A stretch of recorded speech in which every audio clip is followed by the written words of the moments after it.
Tell me what, if you were going to listen to something today when you're out walking around the vineyard, and you want to put on something that's inspiring, what would you put on? What would you listen Well, to? I'll show you the photo. In the winery, when fruit comes in, I have a soundtrack. Okay. So I pick, and it might be historical work. Whenever we're picking the Judas Nebbiolo, I have Blonde Redhead and Ahmad Jamal playing. That's 100% what's going to happen with that fruit when it comes in. That's the soundtrack for that day. Okay. There's other things that are going to come in that are straight up Devo.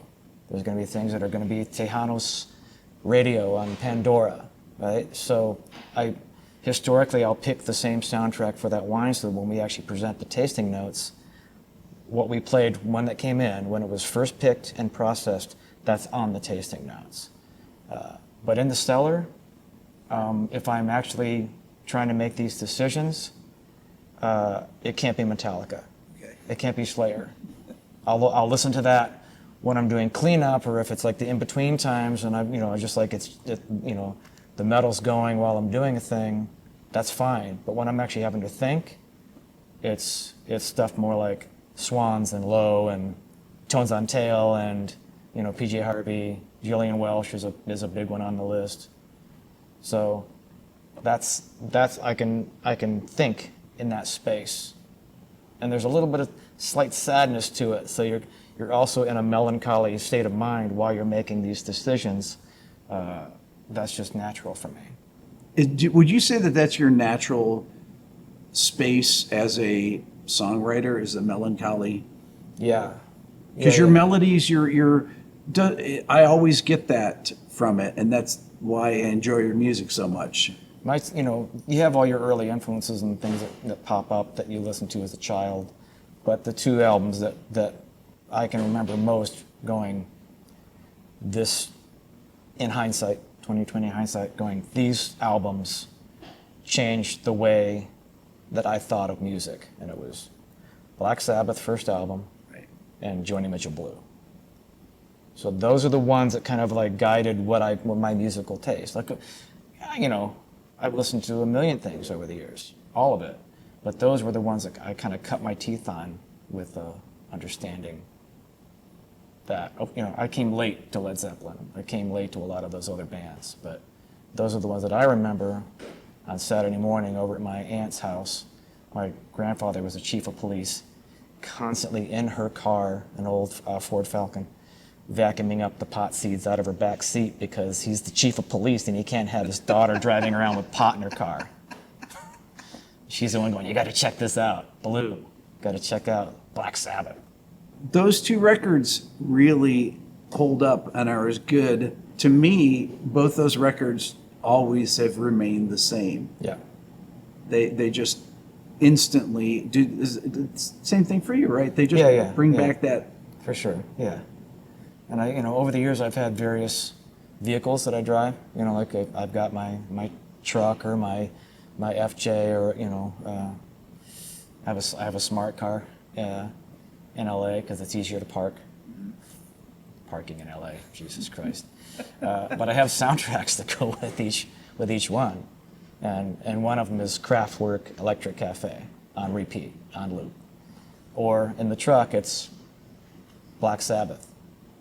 So your range of the things that you would like that's really why you have three different bands. Probably. I guess, again, it's also logistics of timing. Like the guys in Tool, they just take longer to process information and get it together and then present me something that I can start building on.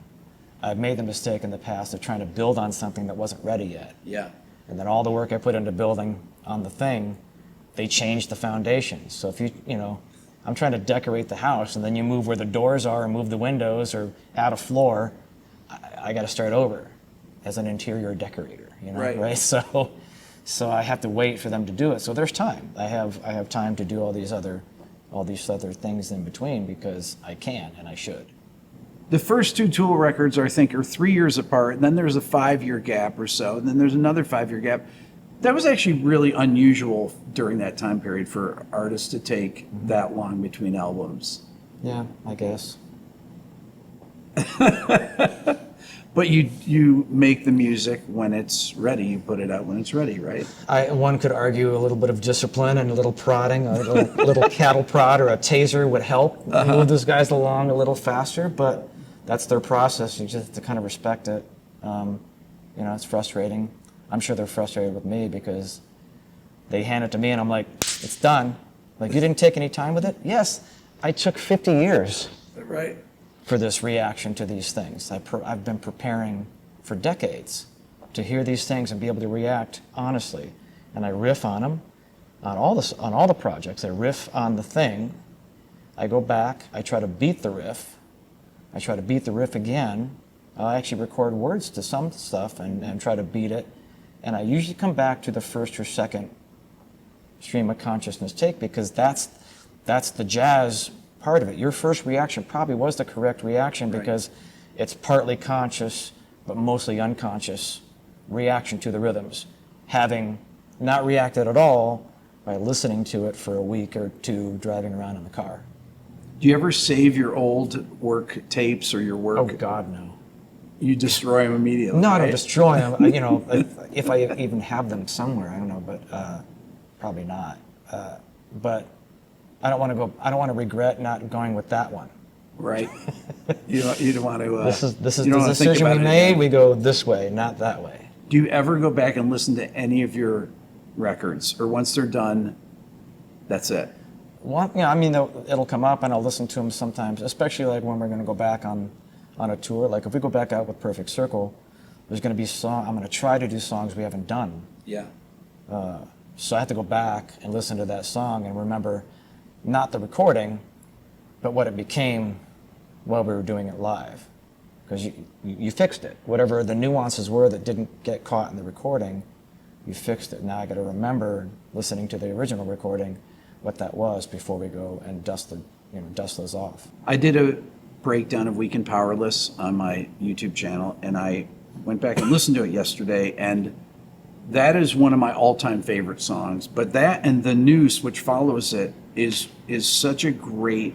Those two songs back to back are so amazing. It's really beautiful and so different from each other, and they both have sadness that I love about music, and it's the note choices that you make though that really use what I call haunting tones. It's just the way that you hear these things, or do you experiment and look for those spots to go to these particular notes? Well, that's stealing professional steel, right? And so really looking at the work of people like P.G. Harvey, Trent on The Fragile. He's stealing shit all over that album, but I'm stealing from his stolen goods. I think space was the thing that really I wanted to hear more space in some of the Perfect Circle stuff. Yeah. So going back to my original influences of the Swans, early Holy Money and Greed albums, the huge cavern of space that are in those albums, simple rhythms, just primal in their approach. I wanted to see more of that in when you think of Perfect Circle and Swans. They're not the same thing. Right. But logistically, if you look at the waveforms on paper, on a screen of those songs, you see the space in The Noose that might match the space on the screen of a Swan song. And that was the point of like leaving space to let your brain is just going in the middle of the spaces. And Josh is a great drummer, but I remember on The Noose going, stop playing right there. Right. Don't play through. Stop. And he's like, oh. Because he already has done that in other things, but like you have to remind him, you've already done something like this. Now do that, do that again. Leave space. And it really sells the atmosphere of the track. As contrasting to Weekend Powerless, which is like a metronome just right through your head. Yeah. Again, stolen from Trent. We won't tell him. Don't tell him. You Don't watch this, Trent. You do leave space in your melodies too, which is amazing. You're not afraid to leave space. I think a lot of contemporary music that I hear, there's no space at all. every lyric, there, you go verse and, well, there's no pre-choruses to songs anymore than chorus, and there's no bridges anymore to songs. Right. Everything is just jam-packed together. And people are afraid to leave, to let the music breathe. How important is that? It's crucial. It's 100% crucial to me. It's what makes the song, you know, joy and sadness. You have to have the balance of both of them. So noise and silence are critical as far as contrast. Anybody who's gone through a first year of, formal art training at a university or college, that's one of the first things you learn in perspective and just drawing in general is the contrast of light and dark. So that has to, for a song to be effective, I think it has to have all of those things. And you're right, everything's a commercial now. It's a TikTok video, and it's got to jam all this shit into a tight space and just get up in your business immediately without any kind of digestion or room for thought. So early Pink Floyd will hang on a note for like, where are they going with this? Right. Yeah. Low, like just vast amounts of space, and the vocals, just the lines lingering. Old psychedelic furs, like Butler's single note vocal that's got the grit, and it's just grits, and it's monotone, and it's there, and then it disappears, and then the grit comes back in. It becomes it's a texture rather than a vocal. Do you think that people have lost the ability to experience music like that because of things like TikTok? I'm 58. I don't care. It'll come back around. Things do come back around. Yeah. People start to appreciate those things, and maybe something good will come out of those weird soundbite, narcissistic rabbit holes. I don't know. I'm the old dude. It's like, back in my day, our music had space.